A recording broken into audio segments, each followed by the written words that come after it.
Mitch, Phil just came in and said he's leaning towards retirement. That's sort of, I mean, the indication that we had of the way the wind was blowing on this was probably the opposite. Did that surprise you? And how much did he talk to you about that? Well, we've talked a little bit, during the season. In the last day or two, we've had a lot of exit meetings with players, and it comes up at varying levels of discussion. And my understanding is that he was contemplating continuing or contemplating retirement, and that he would do what he always does, which is take a couple of weeks, or in this case, a week, maybe because the season went longer than it normally does, and let us know his decision. And I think he's still going to do that. I am aware that he used that phrase down here about 15-20 minutes ago. But until he makes his mind up, there's really not much more for an organization to do. I've expressed to him personally, that I hope he returns. That was months ago. And I've said it to him right after the game in Game 7. And that's how I feel. So, he's got a process that he has to go through. He knows he's wanted here with this team. I think he's been reassured of that throughout the exit meetings with the players. He's got a couple of medical appointments in the next day or two, and hopefully, we get word sometime next week that he wants to continue to coach. Is there a time frame that you need to know as an organization, what his decision is, and whether he's going forward, or whether he decides to retire, just to help out you guys in your process? Well, we don't need to know today or tomorrow. I don't think we need to know next week. Free agency begins on July 1st, so we'll be busy. If he needed more time, obviously he'd get more time. I think as an organization, you would like to know, who your coach is going to be. In this case, maybe some point mid to late July. But we don't have a timeline, and he's not indicated that he needed a timeline. He's indicated that he hopes to make his mind up next week. So, I don't anticipate, this something that drags into anything beyond the mid or the end of July. Would you be surprised if he did retire? If he didn't coach? Yeah. Yeah, I would be. I would be very surprised. Why? Well, I think, as a coach, I mean, this is in your blood, this whole competitive player coaching kind of thing. I don't think, money's a factor, although it's to some degree always a factor. But for a coach that has his success, not only coaching but as a player, in other words, experienced the best of the best with his championships, it's really not something that you like to see come to an end.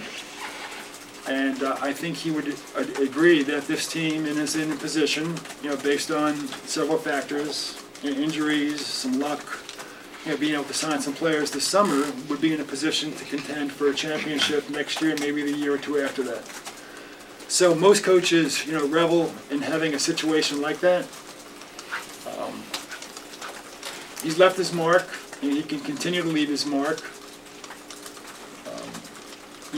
My understanding is he loves living in Los Angeles. It's not like he needs to get back somewhere. His family's grown. Obviously he has a strong relationship with Jeannie Buss.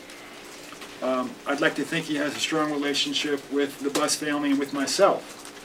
So I think all those things add up to, a good situation for a coach to continue to coach. But Phil's always been a little different, and he may take a different approach to this than even we might. So, we'll wait to see what happens. You don't necessarily sound convinced that, really a final decision has been made, or even that he is leaning that way. I have no idea what he's leaning to do. I really don't. I know he told you guys half an hour ago he was leaning towards not coming back. Is that correct? Mm-hmm. I have no idea. How has he phrased it with you? I mean, you as his boss need an answer on that. Has he expressed that, or? You know, all I need to know is, you know, when he plans to make his mind up. We've had exit meetings with players, and the players have asked, and he's indicated to them, you know, some more strongly than others, you know, that maybe I'm leaning or I might not come back. So that's my first exposure. But you know, when a coach says that he needs a couple of weeks to make a decision, and he's coming to an end of a contract as a general manager, you know he might not come back anyway. So it's not like this is new news to me. I mean, his contract runs out in 7 days, whatever it is, June 30th. You know, he's had to go through a battery of medical tests at the end of every year. So it's not news to me that he might not. As an organization, do you feel like there's anything more you could do to ensure that he comes back next year? Probably not. I think he has all the information he needs to make that decision. And certainly if there was, you know, we kind of joked a little bit about, you know, this was hard to do, you know, physically for him, and it is. It's a rule, and he indicated it was kind of hard for him to put his shoes on in the morning. And I said, well, if you retire or don't retire, you're still going to have to put your shoes on. And then he says, well, I can wear flip-flops. I said, well, you can wear flip-flops to coach the Lakers. So we've bended. You know, as you can see, we've addressed our dress code for the coach, and if he needed to wear flip-flops, he can wear flip-flops. What else we can do, I'm not sure.